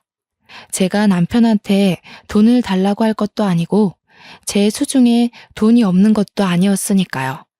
그런데 한날 남편이 의외로 저에게 먼저 돈 얘기를 한 적이 있었어요. 근데 여보, 가게 문 닫은 지도 벌써 1년 넘었잖아. 생활비 안 모자라? 당신 애기용품 사는 것 보면 돈 만만치 않게 들 정도이던데. 모은 돈이 아직도 있어? 엄마한테 받아 쓰지. 엄마가 아이 낳은 선물로 생활비 좀 보태주셨거든. 엄마가 워낙 손이 커서 애한테 이것저것 좀 사주라고 돈 보내주는 것도 있고. 아, 그래? 장모님 돈 좀 있으신 거야? 일도 안 하고 계시는데 돈이 어디서 나서? 결혼하기 전엔 나한테 따로 그런 말은 안 했었잖아. 필요 없다고 한 것도 애초에 여유가 있으셔서 그러셨나 봐. 남편은 친정에 돈이 있다는 사실에 눈을 희번덕거렸습니다. 그러면서 뒤이어 하는 말이 황당 그 자체였는데요. 장모님 돈 좀 있는 거면 우리가 좀 더 빌릴 수 없을까? 내가 급한 사정이 있는데 사실 당장 해결할 수 있는 돈이 없어. 아주 급한 거라. 급한 사정이라니 무슨 일이길래 돈까지 필요해? 말하는 것 보니까 작은 돈은 아닌 것 같고. 얼마나 필요한 건데 드러나 보자. 사실은 내가 친구한테 1,000만 원을 빌렸는데 갚기로 한 기한이 다음 주라서 그 친구도 넉넉하지 않은데 빌려준 거라서 기한 밀리면 안 되거든. 제 딴에는 충격적인 사실이었습니다. 친구한테 1,000만 원을 빌렸다뇨. 대체 왜? 언제? 저도 모르게 몰아세우며 물어봤더니 남편이 시댁 핑계를 대더라고요. 시모가 관절 수술했는데 병원비가 1,000만 원 나왔다는 거 아닙니까? 그걸 듣고 당시에는 얼마나 놀랐는지 몰라요. 뭐? 아니 그걸 왜 이제야 말해? 시댁 일인데 며느리로서 모르는 게 말이야? 그렇지 않아도 어머님 아버님께서 날 마음에 안 들어 하시는데 이러면 완전 눈밖에 나는 셈이잖아. 당신은 날 시댁이랑 영영 멀어지게 만들려는 거야? 아니 그럴 리가 있겠어. 일단 진정해. 나는 당연히 너한테 돈이 없는 줄 알고 말해봤자 달라질 상황 아니라고 생각했지. 그럼 해결도 안 나고 고민하는 사람만 괜히 배가 되는 거잖아. 그건 내가 판단할 일이지. 말만 해줬어도 내가 무신경한 며느리까진 안 됐을 거야. 어머님께서 날 어떻게 생각하시겠어. 안 되겠다. 전화라도 드려야겠어. 아니 괜찮아. 이미 2달 전 일이야. 지금은 멀쩡해. 한참 지난 일 꺼내지 마. 엄마 치료받으러 다닌다고 스트레스 많이 받았어. 괜히 꺼내면 또 스트레스 받을 거야. 시댁에 전화하려는 저를 남편이 굽고 말릴 때 수상함을 감지했어야 했는데 제가 한참 둔했습니다. 저는 의심할 생각도 않고 결국 친정에 말해서 돈 빌려주겠다고 했더니 남편이 금방 화색이 돌며 고맙다고 안아주더군요. 그날 집안 청소랑 식사 준비까지 다 해주며 간만에 연애 때의 모습을 보였습니다. 그날 이후로 저는 연년생 딸아이를 갖게 되었어요. 그렇게 1,000만 원을 가져간 남편은 저한테 더 잘하겠다면서 자기가 돈 열심히 벌어서 토끼 같은 우리 자식들 위해 죽을 때까지 희생한다고 난리를 쳐댔습니다. 과한 오버였고 허세였지만 힘이 솟는 남편의 모습이 나쁘지 않아서 저도 그저 웃음으로 넘겼네요. 그러나 불행의 시작은 그때부터였고 우리 신혼집으로 찾아오면서 나름 평행했던 기류가 순식간에 꺾였습니다. 그래, 또 애가 생겼다는 말은 들었다. 아들 가졌다고 1년을 쉬었으니 이번엔 딸 걱정에 몸을 사려야 된다고 말해야겠구나. 정말로 일을 계속 쉴 생각이니? 아무래도 그래야 될 것 같아요. 원래 석현이 2살 정도 되면 다시 출근하려고 했는데 이렇게 돼버렸네요. 배부른 몸으로 석현이 보면서 일까진 어려울 것 같아서요. 내가 뭐 하나만 물어보자. 오해하지 말고 들으렴. 혹시 일부러 그런 건 아니지? 막상 일 안 하고 남이 벌어주는 돈으로 쉬다 보니까 편해서 그러는 건지 묻는 거다. 시모는 제가 제 돈으로 생활비를 쓰고 있다는 걸 모르는 듯 했습니다. 역시나 듣자 하니 시모는 남편이 제게 생활비를 주고 있다고 생각하더군요. 심지어 남편이 시모한테 자기가 생활비 준다고 말을 했다고도 합니다. 어머님, 저 남편한테 생활비 받아본 적이 없어요. 그건 제가 임신하기 전도 마찬가지고요. 저희 맞벌이라서 생활비 딱 절반 내서 해결했어요. 최근에는 어머님 병원비 때문에 저한테서 돈 1,000만 원까지 빌려갔는데요. 뭐라고 하는 거니? 내 아들이 혼자 돈 벌어서 등골 빠진다고 나한테 돈 빌려달란 소리를 몇 번이나 했는데 1,000만 원은 뭐고 병원비는 또 뭐니? 내가 멀쩡하게 두 눈 뜨고 있는데 너는 나를 갖고 그런 거짓말을 해? 저야말로 당황스럽네요. 거짓말이라뇨? 어머님 2달 전에 관절 수술하셔서 병원비 1,000만 원 들었다고 애아빠가 그랬는걸요. 그것 때문에 다른 친구한테 돈 빌렸다가 갚을 돈이 없어서 저한테 빌린 거라고요. 참나, 너 이런 식으로 우리 아들 매도하며 지내고 있었어? 아주 소설을 써라, 소설을. 전화해서 확인해보고 아니면 너 무릎 꿇을 준비해. 시모는 그 자리에서 남편에게 전화를 걸었고 보나마나 제 말이 거짓일 거라고 계속 쌍심지를 켰습니다. 그러던 중 전화를 받은 남편은 시모가 묻는 말에 능청스럽게 시모 의견을 들어주기 시작했어요. 정말 시모가 말했던 대로 남편이 시모한테 등골 빠진다는 소리를 했더라고요. 제가 자리에 없다고 생각해서 제 흉을 살짝 보기도 하는 거 아니겠습니까? 돈 없어 보이는 건 또 싫었는지 은근 자존심을 부리더라고. 신경 쓰지 마, 엄마. 잠깐 받아주면 괜찮아져. 아무래도 산후우울증? 그런 건가 봐. 남편의 태도에 충격을 받은 저는 당장 시모의 전화를 뺏어서 남편에게 물었습니다. 내가 이건 어떻게 이해해야 되는 거지? 당신 허언증 있어? 아, 다른 변명 다 필요 없고, 그래서 내 돈 1,000만 원은 어디다가 썼는데? 여보가 왜, 아니, 그러니까 엄마가 하도 당신을 못 살게 구니까 내가 나름 엄마 이해시키려고 그냥, 아니, 그보다 엄마랑 같이 있는 거야? 왜? 당황한 남편은 어버버거리며 시모랑 저랑 같이 있는 걸 빠르게 상황 파악하는 중인 듯 싶었습니다. 머리 굴리는 소리가 수화기 너머까지 들리는 것 같았어요. 그럼에도 불구하고 마땅한 변명거리를 못 찾았는지 바쁘다고 끊어버리더군요. 지켜보던 시모는 자기도 자신 아들의 버벅거림에 수상함을 감지했는지 갑자기 제게 자기 아들 잡고 살았냐며 불같이 성을 내기 시작했습니다. 저 때문에 남편이 이도저도 못하고 기죽어 살고 있다고 멋대로 몰아갔죠. 어머님, 판단 제대로 하세요.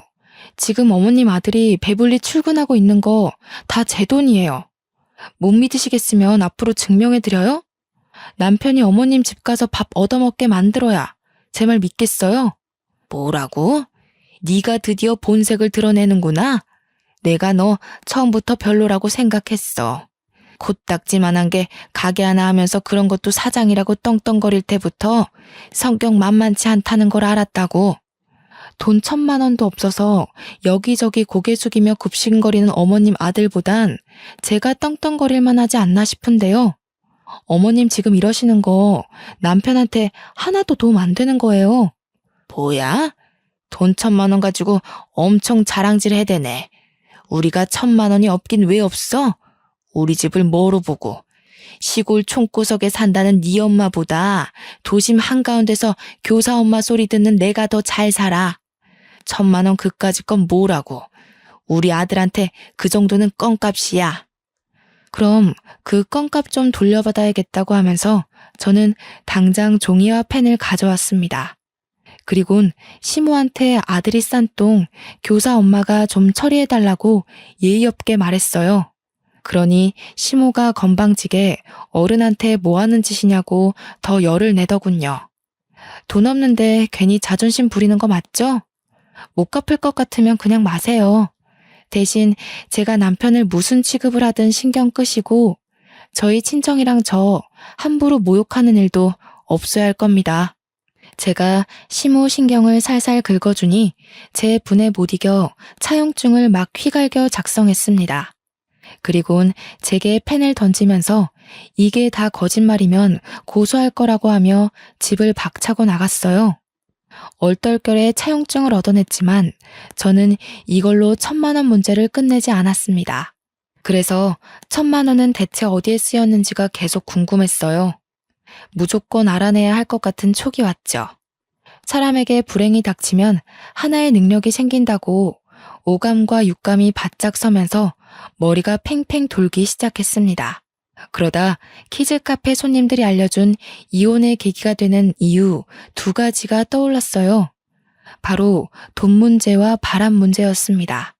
혹시 1,000만 원이 불륜 때문일까 싶더라고요. 저는 온 집안을 뒤지며 남편의 바람 흔적을 찾았어요. 하지만 제가 잘못 짚은 건지 딱히 그럴 만한 증거는 없었습니다. 오히려 수상한 물증을 찾기도 전에 제가 시모한테 차용증 받았다는 걸로 이혼 위기가 찾아왔죠. 당신이 며느리로서 뭘 한 게 있다고 차용증까지 받아. 내가 갚겠다고 했잖아. 당신한테 돈 빌린 처지라고 해서 남편을 깔봐도 되는 거야? 그래서 당신은 끝까지 어머님한테 내가 산후우울증이라고 그랬니? 어머님이 또 전화 왔더라. 당신이 가서 또 거짓말 쳐놨으니까 날 고소하겠다고 연락한 거 아니겠어? 그래, 내가 아들로서 엄마한테 불효하기 싫어서 거짓말 좀 했다. 그게 이렇게까지 할 일이야? 우리 엄마한테 차용증을 받았다는 건 우리 집에 침 뱉는 거나 다름없어. 나도 당신이나 어머님이 1,000만 원으로 속 좁게 하지만 않았어도 이렇게는 안 했어. 그래서 그 1,000만 원 어디다가 썼냐고. 왜 자꾸 숨겨? 바람 피니? 남편한테는 한 가지 특징이 있습니다. 결혼하기 전에도 갑작스런 상황에 진실이 툭 튀어나오면 얼굴이 빨개지는 신체적 특징을 보였어요. 그래서 저한테 남편 조카가 대신 고백했을 때도 그렇게 얼굴이 빨개졌었죠. 역시나 당황했는지 남편은 얼굴이 벌개져서 분을 못 참더라고요. 그러면서 남편은 씩씩거리며 그대로 집을 나가버렸습니다. 한참 뒤에 시모한테 전화와서 남편이 시댁에 갔다는 걸 알았어요. 물론 제가 그 전화를 받은 것은 아닙니다. 남편과 싸우는 도중 아이가 다쳤는데 혹시 문제 생겼을까봐 병원 가느라 바쁘기만 했어요. 다행히 아무 이상 없었고 저는 아들을 안고 나오면서 마음을 독하게 잡았습니다. 저는 바로 키즈카페 단골 손님이었던 사람들에게 연락을 했습니다. 그렇잖아도 제 소식이 궁금했다며 반겨주는 손님들을 따로 제외했죠. 제가 미혼일 때만 해도 그들이 부모의 처지다 보니 세상 보는 관점이 팍팍하다고만 생각했는데 기혼녀가 돼버린 입장에서 다시 보니 너무 실용적이고 귀한 조언들인 거 있죠. 잔소리 같기만 하던 경고가 그때는 제게 유일한 살길이었습니다. 손님들의 한마디 한마디가 중요했어요. 그리고 그중엔 남편 초등학교 옆에 붙은 병설 유치원 선생님도 있었는데요. 제 사정을 다 듣게 된 손님이 제 남편이 누군지 알게 되자 저에게 충격적인 말을 해주었습니다. 그 선생님이 사장님 남편이었어요? 제 남편도 거기 학교 선생이거든요. 남편이 자기 동료한테 1,000만 원 빌려줬다길래 저희가 그걸로 얼마나 싸웠는데요. 그 소리를 듣고 저는 간절히 부탁해서 그 교사 손님의 남편까지 만났습니다. 그 남자는 제가 누구의 아내인지 알자마자 자기를 찾았다는 것에 크게 당황했어요. 어쩔 줄 몰라 입을 다물고는 제가 묻는 1,000만 원의 행방에 대해서 난감해하기만 했죠. 제발 부탁이에요, 선생님. 저한테 자식들이 둘이나 있어요. 하나이는 아직 태어나지도 않았고요. 이 상황에서 제가 아이들을 더 잘 키워내려면 남편이 뭐라고 다니는지는 알아야 되잖아요. 제발 도와주세요. 그렇게 제 사정을 이해해준 그 남자는 모든 사실을 털어놨고 제가 이혼 결심하도록 만들었습니다. 아주 확신을 주었죠. 웬 교생 선생님과 2달 전 바람이 났던 남편은 그 교생 선생님이 실습을 마치고 떠날 때가 되자 입 다물어주는 대가로 교생 쪽에서 남편한테 1,000만 원을 요구했다고 했습니다.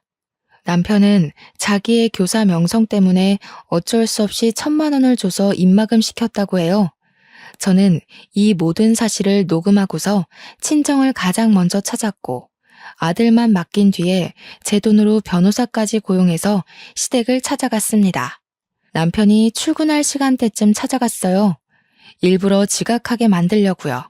제가 연락도 없이 시댁에 들이닥쳐서 이혼 소송을 하겠다고 요구하자 변호사 등장을 보고 당황한 시댁은 저더러 이게 무슨 짓이냐고 어정쩡하게 대꾸하기만 했습니다. 돈 문제, 바람 문제 일으킨 남편, 억울해서 데리고 살 수가 있어야죠. 변호사 선임해서 왔으니 하고 싶은 말 있으면 지금 하세요. 전문가 등장해 시모와 남편은 꿀먹은 벙어리가 되었습니다. 귀한 변호사 모셔다 놓고 시간을 뺏을 수가 없어서 그냥 제가 먼저 입을 열었어요. 남편 불륜 증거, 차용증 효력, 양육비, 재산 분할까지 남편을 소송을 해야만 하는 증거들을 풀어놓았죠. 남편은 무엇보다 불륜 사실이 발각된 것에 얼굴이 새빨개졌습니다. 누가 부녀 아니랄까봐 같이 듣고 있던 시모도 당황해서 얼굴이 벌개졌더군요. 맞고소하고 싶으면 해. 누가 봐도 당신 쪽에서 패소할 것 같지만. 어머님이 돈 많다고 그렇게 자랑하더라. 패소해서 소송 비용 날리더라도 타격은 없겠네. 여보, 이러지 마. 우리 뭐 제대로 얘기한 것도 아닌데 갑자기 나타나서 이게 무슨 상황이야. 우리가 같이 산 세월이 얼만데 내 얘기는 들어보지도 않을 거야? 남편은 일단 변호사 보내고 얘기하자며 눈치를 봤고 저는 그런 남편에게 우리 사이에 더 이상 변호사 없는 대화는 필요 없을 것 같다고 그만 작별 인사를 했습니다. 그랬더니 시모가 제게 끝까지 건방진년이라고 욕을 하더군요. 그걸 뒤늦게 남편이 막아낸다고 애를 쓰느라 저를 쫓아오진 못했습니다. 저는 짐 싸들고 바로 친정으로 이사했어요. 그 뒤로 시댁에 소송장이 보냈는데 남편한테서 불같이 전화가 왔습니다. 당신, 나 돈 없는 거 알잖아. 우리 엄마가 한 소리를 왜 그대로 믿었어? 우리 엄마보다 당신이 내 주머니 사정 더 잘 알면서. 여보, 나한테 화난 거 있으면 차라리 그냥 욕하고 때려. 소송까진 가지 말자 우리. 어? 당신은 이런 와중에도 자식들 걱정은 하나도 안 하는구나. 어떻게 당신같이 자기 생각만 하는 사람이 조카를 그런 눈으로 봤었는지 모르겠네. 내가 아무래도 단단히 콩깍지가 쓰였었나 봐. 아니면 당신이 작정하고 나를 속였거나. 당연히 우리 애들 궁금하지. 석현이도 걱정되고 앞으로 태어날 우리 딸도 내가 꼭 아빠 노릇 해줘야지. 그런데 지금은 사정이 이렇게 돼버렸잖아. 소송 먼저 취하해주면 내가 정말 잘할게. 아빠 노릇? 당신이 앞으로 우리 애들 앞에 아빠 자격으로 마주할 일은 없을 거야. 양육비 핑계로 집에 함부로 찾아오는 순간 접근 금지 신청할 테니까 각오하던지. 남편은 저더러 진짜 너무하다고 찌질하게 애걸하면서 빈털터리 사정을 빌미로 제게 선처를 해줄 것을 계속 부탁했습니다. 그래도 제가 단호하기만 하자 조급해진 남편은 목소리가 다소 돌변하면서 제 재산을 들먹이더라고요. 늙은 나이에 SNS를 안 해서 몰랐는지 저의 키즈카페 평판이 높다는 걸 뒤늦게 알게 된 거였어요. 당신 나랑 이혼하면 손해일걸? 당신이 가진 재산 나랑 반으로 나눠야 돼. 그거 억울할 거 아니야. 당신이 나한테 재산 숨겼던 건 안 따질게. 제발 선처해주라. 내 돈주머니 알고 나니까 그 재산까지 또 탐나는 거야? 내가 당신 돈 보고 결혼한 건 아닌데 내가 아는 교사 중에 당신이 제일 밴댕이 소갈딱지네? 위자료 낼 돈 없으면 교사 엄마라는 소리 듣고 1,000만 원 껌값이라고 떵떵거리던 당신 엄마한테 달라고 하라니까? 밴댕이 소갈딱지? 내가 누구 때문에 이렇게 됐는데 나도 그럼 당신 재산 속였다고 사기죄로 고소할 거야. 요즘 재산 사기 많아서 당신 무조건 뭐 하나 걸릴걸? 그래, 해보던가. 내가 없는 돈을 있다고 입간 것도 아닌데 그게 될지 모르겠네. 그리고 이혼이 나한테 손해라고? 카페든 내 돈이든 다 엄마 이름으로 돌려놔서 너한테 떨어질 돈 같은 건 없는데 어쩌니? 그거 하나는 있다. 부동산 빚. 신혼집을 살 때 저는 돈이 있음에도 일부러 대출을 내서 보태주었습니다. 남편은 그걸 보고 더더욱 제가 돈이 없는 형편이라고 생각했었어요. 제가 그렇게까지 했던 이유는 남편을 사랑했음에도 결혼이란 현실을 위한 대비책 같은 거였습니다. 부동산 채무는 재산 분할 대상이 되기에 충분한 요인이라고 키즈카페 손님 중 한 사람이 팁을 주었거든요. 엄마 손님들 덕분에 저는 결혼하기 전부터 제 가게 명의, 제 계좌를 전부 엄마 걸로 돌려놓고 시작을 했어요. 그러니 남편이 제게서 가져갈 수 있는 재산은 신혼집 내에 있는 가구와 빚밖에 없었습니다. 물론 분할이기 때문에 저한테도 제 빚이 조금은 떨어지겠지요. 하지만 그 정도는 저한테 껌값인 수준이라 아마 화살은 남편에게 다 꽂힐 겁니다. 소송을 준비하던 사이 저는 딸을 낳았고 몸조리해서 건강하게 법원을 출석했습니다. 당연히 이례 없이 승소를 했어요. 절망하고 있는 남편에게 가서 상간녀를 소송했다는 소송장까지 보여주었고, 당신 또한 공무원 밥줄 끝났다고 마지막 숨통까지 짓밟아 주었습니다. 내가 결혼하기 전에 당신한테 얼마나 퍼줬는데 그건 그냥 꽁으로 받아먹고 내 돈은 전부 다 털털 털어가겠다. 정말 당신 이 정도로 이기적인 사람인지 몰랐어. 빚 떠넘겼으면 됐지. 상간녀 소송까진 할 필요 없잖아. 그러니까 왜 결혼 약속을 쉽게 생각했어? 나는 당신이 마냥 다 좋기만 한 줄 알아? 돈 문제엔 빚으로, 불륜 문제엔 사회 제명으로 복수를 해줘야 된다고 하더라고, 엄마들이. 그리고 그 교생 선생도 알아야지. 선생이란 학생을 가르치는 것이지 학부모를 꼬시는 게 아니라는 걸. 그렇게 남편에게 똥을 뿌린 저는 그 똥덩어리에게 손을 털고 돌아섰습니다. 아, 그리고 시모가 저를 죽일 듯이 째려보고 있었는데요. 거기다 대고 제가 엄마 이제 강남 아파트로 이사 간다고 실컷 자랑을 하고 나왔네요. 저는 상간녀 소송까지 마친 후에 교육청 홈페이지에다가 남편의 불륜과 교생 선생이던 상간녀의 불륜을 모두 올려 공론화했습니다. 그것 때문에 공무원 품위 질서 위반으로 남편은 교사직에서 박탈당했고, 아직 대학생이던 상간녀도 얼굴이 다 팔려서 학교 어디에 재임하던 지옥 끝까지 불륜녀라는 타이틀을 달고 살게 되었어요. 그 뒤로는 안 봐도 뻔한 비디오지 않습니까? 교사 아들 뒀다고 동네방네 자랑해뒀던 시모는 아들 때문에 고개도 못 들고 다녔을 거예요. 남편은 한동안 시댁에서 꼼짝도 안 하는 것 같았고요. 모든 것이 정리가 되자 저는 이 승리의 기쁨을 우리 카페 단골 손님들과 나누고 싶더라고요. 그래서 제가 한 일주일은 카페를 무상으로 오픈했었습니다. 손님들은 제 이혼 스토리를 듣고서 너무 용감하게 잘 해냈다고 칭찬해 주었어요. 그렇게 축하까지 받았으니 더 속이 시원했는지도 모르죠. 발에 박힌 티눈의 경우 막상 제거하기 번거로워 대부분 고통 참고 병원 가길 미루는데, 그것 싹 관리해서 없애버리면 너무 시원하고 걷기도 편하지 않습니까? 며느리에게 시댁은 발바닥에 티눈과 같은 존재라서 나를 찌르는 순간 바로 제거를 해줘야 살 수 있다고 하더라고요. 저도 1,000만 원 일이 아니었다면 아마 남편과 시댁이 주는 고증을 숨막힐 때까지 버티지 않았을까 싶어요. 손님들과 친정엄마가 칭찬해주는 것처럼 저도 제 자신이 너무 기특하답니다. 아직은 얼마 전까지만 해도 제가 기혼녀였다는 것이 믿기지 않아요. 제 감정을 색깔로 표현하자면 기혼이었을 땐 검정색, 이혼녀인 지금은 하늘색인 기분이네요. 제가 좀 감성적인 여자라 비유를 좀 특이하게 해봤습니다. 참, 친정에서 지내게 된 저는 친정에 어린아이들을 떼놓고 다시 카페를 오픈하게 되었는데요. 당분간은 친정엄마가 저 일할 때만 아이들을 돌봐준다고 하더라고요. 혹시 엄마가 체력에 붙일 것 같으면 제가 어린이집 알아보겠다고 했는데, 엄마도 밭일만 하다가 간만에 토끼 두 녀석을 데리고 지내니 사는 게 즐겁다고 하지 뭡니까? 그래서 저희는 어린이집 말고 아이 5살이 되면 유치원을 보낼 계획이에요. 손님들 중 가끔은 제 사정에 위로를 보내주는 분들이 있는데, 그럴 때면 내가 힘들어야 되는 처지인가? 고민해야 될 정도로 전 너무 에너지가 넘치기만 하더라고요. 퇴근하고 집에 가면 아들 석현이가 아장아장 뛰어오고 딸 석희가 귀여우는데 얼마나 힘이 난다고요.